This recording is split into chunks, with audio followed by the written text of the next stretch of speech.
السلام علیکم دوستو آج سے کوئی 420 سال قبل برطانیہ کی ملکہ الزبتھ اول نے لندن کے 200 سے زائد بااثر افراد اور تاجروں کی ایک نئی کمپنی کو چارٹر جاری کیا، جس کے تحت اس کمپنی کو مشرقی ایشیا میں تجارت پر اجارہ داری عنایت کی گئی۔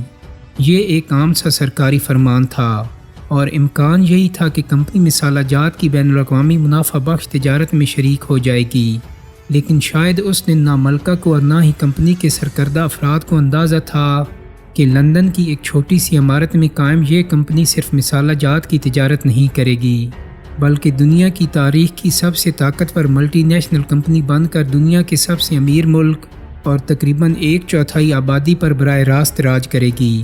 حال ہی میں منظر عام پر آنے والی ولیم ڈالیمپر کی کتاب دی انارکی کے مطابق یہ تاریخ کی ایک منفرد مثال ہے، جس میں 18ویں صدی کے وسط میں ایک پرائیویٹ کمپنی نے اپنی زمینی فوج اور نیوی کی مدد سے 20 کروڑ لوگوں پر مشتمل ایک پوری قوم کو غلام بنا دیا تھا۔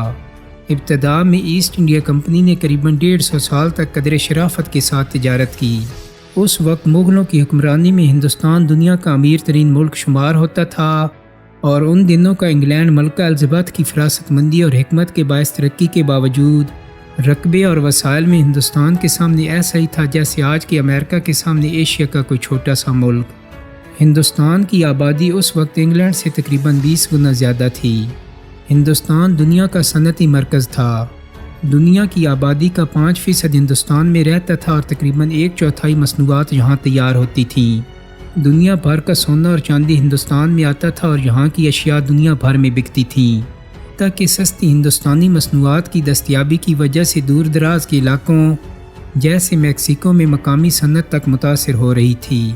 اس زمانے میں معاشی خوشحالی کے باعث اس وقت کا مغل شہنشاہ اکبر دنیا کا سب سے امیر انسان تھا، جس کی آمدنی چند تخمینوں کے مطابق آج کے دور کے 10 ارب برٹش پاؤنڈز کے برابر تھی۔ دوسری طرف انگلینڈ قدر غریب زرعی ملک تھا، جو تقریباً 1 صدی تک مذہب جیسے موضوع پر خانہ جنگی کا شکار رہا تھا۔ انگلینڈ میں دنیا کی صرف 3% مصنوعات تیار ہوتی تھیں۔ مذہبی خانہ جنگی کی وجہ سے یورپ میں انگلینڈ کسی حد تک تنہا ہو چکا تھا۔ اسی تنہائی نے انگلینڈ کے باسیوں کو مجبور کیا کہ دنیا بھر میں کاروبار اور تجارت کے مواقع ڈھونڈیں۔ یہ وہ وقت تھا جب یورپ کی بڑی طاقتیں مشرق کی مسالہ جات کی تجارت پر اجارہ داری کے لیے ایک دوسرے سے دست گریبان تھیں۔ یورپ اور دنیا بھر میں ریفریجریشن وغیرہ کی عدم موجودگی میں گوشت اور دیگر کھانے بدبو چھوڑ دیتے تھے۔ ایسے میں ان کھانوں کو استعمال کے قابل بنانے کے لیے مشرق سے آنے والے مسالہ جات کی اہمیت اتنی زیادہ تھی کہ لوگ اپنی دولت کو مسالوں کی موجودگی سے ماپتے تھے۔ پرتگال اور اسپین تقریباً 1 صدی سے اس تجارت میں اپنے پنجے گاڑ چکے تھے، اور انگلینڈ کے تاجر پریشان تھے کہ وہ کافی پیچھے رہ گئے ہیں۔ اس دور میں برطانوی ملکہ کی مرضی سے انگلینڈ کے بحری تاجر اسپین اور پرتگال کے بحری جہازوں کو سمندروں میں موقع ملنے پر لوٹتے رہتے تھے، تاہم انہیں بڑے پیمانے پر مسالہ جات کی پرکشش تجارت میں حصہ لینا تھا۔ ایسٹ انڈیا کمپنی سے پہلے مشرق سے مسالہ جات کے حصول کے لیے لیونٹ کمپنی 2 کوششیں کر چکی تھی، مگر اسے کامیابی حاصل نہیں ہوئی تھی۔ تاہم لندن کے سابق اور موجودہ میئر حضرات، شہر کے اکاؤنٹ افسران، سابق فوجی افسران اور بحری قزاقوں کی طرف سے مل کر تشکیل دی جانے والی کمپنی ایسٹ انڈیا کمپنی نے جو چارٹر حاصل کیا، اس میں انہیں مانگی گئی مراعات سے بھی زیادہ عطا کی گئیں، جن میں 15 سال تک بلا شرکت غیر تجارتی اجارہ داری اور پہلے 6 بحری سفروں پر ہر طرح کے ٹیکس اور ڈیوٹی کی رعایت شامل تھیں۔ کمپنی کا پہلا سفر 13 فروری 1601 کو سر جیمز لینکاسٹر کی قیادت میں شروع ہوا، جو ساؤتھ افریقہ میں موجود کیپ آف ہوپ سے ہوتا ہوا آج کے انڈونیشیا اور قریبی علاقوں میں پہنچا، اور 6 جون 1603 کو جب 4 جہازوں پر مشتمل بحری بیڑا واپس لندن پہنچا تو وہ دار چینی، مرچ اور لونگ کے 900 ٹن سے زائد مقدار لیے ہوئے تھا، جس میں بڑی مقدار وہ بھی تھی جو ایک پرتگالی جہاز سے لوٹی ہوئی تھی، جبکہ باقی آج کے انڈونیشیا اور ملحقہ علاقوں سے خریدی گئی تھی۔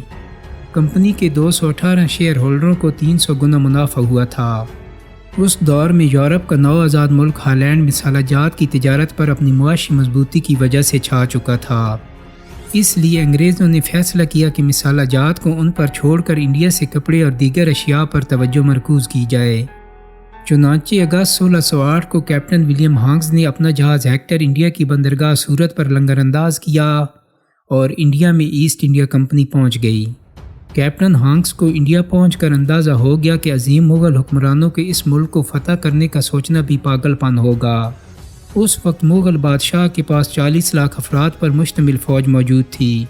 کیپٹن ہانکس کی بات سالوں بعد درست ثابت ہوئی جب شہنشاہ جہانگیر نے 1632 میں بنگال میں مداخلت کی کوشش پر پرتگالیوں کو چند دن کی لڑائی میں عبرتناک شکست دی اور اس پر ایسٹ انڈیا کمپنی بھی سہم گئی۔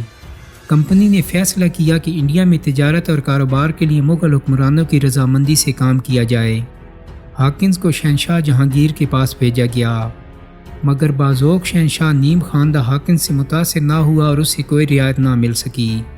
اس کے بعد کنگ جیمز کو آمادہ کیا گیا کہ انتہائی پڑھے لکھے رکن پارلیمنٹ اور سفارتکار سر تھامس رو کو جہانگیر کے دربار میں شاہی ایلچی کے طور پر بھیجا جائے۔ تھامس رو 1615 کو مغل دارالحکومت آگرہ پہنچا اور بادشاہ کو انگلینڈ اور آئرلینڈ کے شکاری کتوں سمیت بیش قیمت تحائف پیش کیے۔ 3 سال کی مشکل سفارتکاری کے بعد سر تھامس ایسٹ انڈیا کمپنی کی صورت میں فیکٹری کے لیے مغل شہنشاہ کا شاہی فرمان اور چند دیگر رعایتیں حاصل کرنے میں کامیاب ہو گیا۔ کمپنی نے اگلے 100 سال تک مغلوں کی خوشنودی کے حصول کو اپنی پالیسی بنائے رکھا۔ 1626 تک کمپنی نے انڈیا میں ارمگون میں ایک محفوظ اڈہ بنایا، پھر مدراس میں ایک تجارتی کالونی آباد کی جو جلد ہی خوشحال ہو گئی۔ کمپنی کی دوسری آبادی بمبے میں قائم ہوئی جو دراصل پرتگال کی طرف سے انگلینڈ کے بادشاہ چارلس دوم کو جہیز میں دی گئی تھی۔ بمبے میں کمپنی نے اپنا پہلا بحری اڈہ قائم کیا۔ 17ویں صدی میں کمپنی نے صرف ایک بار مغلوں کے سامنے طاقت آزمائی کی کوشش کی جس میں اسے منہ کی کھانی پڑی تھی۔ 1707 میں اورنگزیب کی وفات کے بعد اس کی سخت گیر پالیسیوں کے خلاف انڈیا کے مختلف علاقوں کے ہندوؤں اور دیگر لوگوں کا لاوا پھٹا تو کمپنی نے بھی اپنی پالیسی بدل لی۔ جب احمد شاہ رنگیلا کے دور میں ایران سے نادر شاہ کے حملے اور اربوں ڈالر کی تاریخی لوٹ کھسوٹ اور انڈیا کے مختلف علاقوں کے لوگ ایک دوسرے کے خلاف صف آراء ہوئے تو کمپنی نے فائدہ اٹھاتے ہوئے مقامی افراد پر مشتمل لاکھوں کی فوج تیار کی اور اس کے ذریعے مغلوں، مرہٹوں، سکھوں اور مقامی نوابوں کو ایک ایک کر کے زیر کرتی گئی۔ اگست 1765 میں ایسٹ انڈیا کمپنی نے نوجوان مغل بادشاہ شاہ عالم کو جنگ میں ہرا کر اسے مجبور کر دیا کہ وہ بنگال میں انتظامی امور کمپنی کے حوالے کر دے۔